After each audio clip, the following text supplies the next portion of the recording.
Nung magsimula akong mag-aral ng Biblia, nakatanggap din ako ng trabaho bilang isang sekretary sa isang simbahan. Sa akin ipinagkakatiwala ang lahat ng perang pumapasok sa simbahan.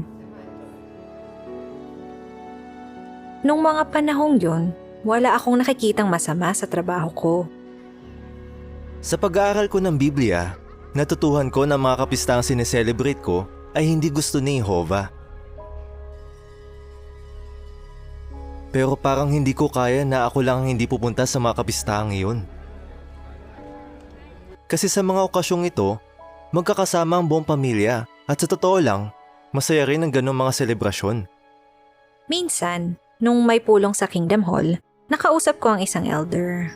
Tapos ang sabi niya sa akin, hindi ako pwedeng bigyan ng bahagi sa pulong kasi nagtatrabaho pa rin ako sa simbahan.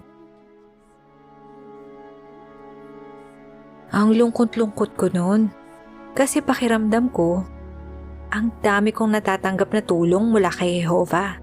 Samantalang ako, wala man lang akong anumang naibibigay sa kanya. Pero sa totoo lang, hindi pa rin ako makapagdesisyon. Kasi kaka-opera lang noon ng asawa ko at hindi pa niya kayang magtrabaho. Meron pa kaming maliit na anak, kaya naiisip ko, ano bang dapat kong gawin? Sa ngayon, itong sweldo ko lang ang maaasahan namin sa araw-araw. Paulit-ulit kong pinapanalangin kay Jehovah ang sitwasyon ko. Iniisip kong nararamdaman ni Jehovah. Ayokong gumawa ng mga bagay na magpapalungkot sa kanya. Magmula nung hindi na ako sumasali sa mga kapistahang ito, hindi na ako kinakausap ng pamilya ko. Kapag panahon na ng mga kapistahan, naisip ko magkakasama sila habang ako nag-iisa lang. Kaya kung minsan, hindi ko na mapigilang umiyak.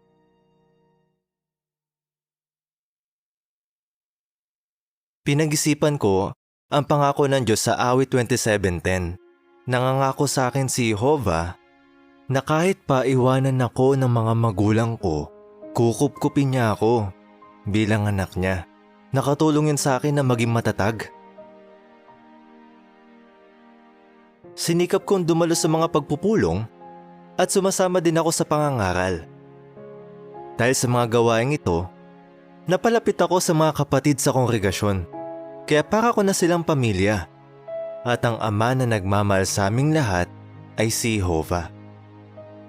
Pero hindi ko kinalimutan ang mga magulang ko. Kaya ginagawa ko ano man ang pwede kong itulong sa kanila. Nagbabakasyon ako ng mga 3-4 na araw para tulungan sila sa pag-aani ng palay. Nakatulong sa akin yung nag-i-study sa akin. Gaya ni Jehovah, hindi rin niya ako pinilit na magdesisyon. Nagkwento siya ng mga karanasan at ipinakita niya mula sa Biblia kung ano ang gusto ni Jehovah.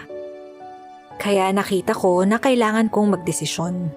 Habang tumatagal ang pag-i-study ko, natututuhan ko ng mahalin si Jehovah kaya gusto kong gawin ang magpapasaya sa kanya.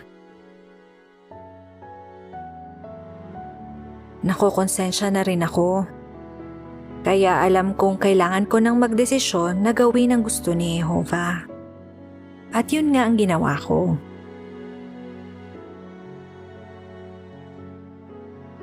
Dalawang linggo pa lang, nagkatrabaho na ako, malapit pa sa bahay namin. Hindi na ako nakokonsensya ngayon. Napatunayan ko na basta nagtitiwala ka kay Jehovah, hindi ka niya pababayaan.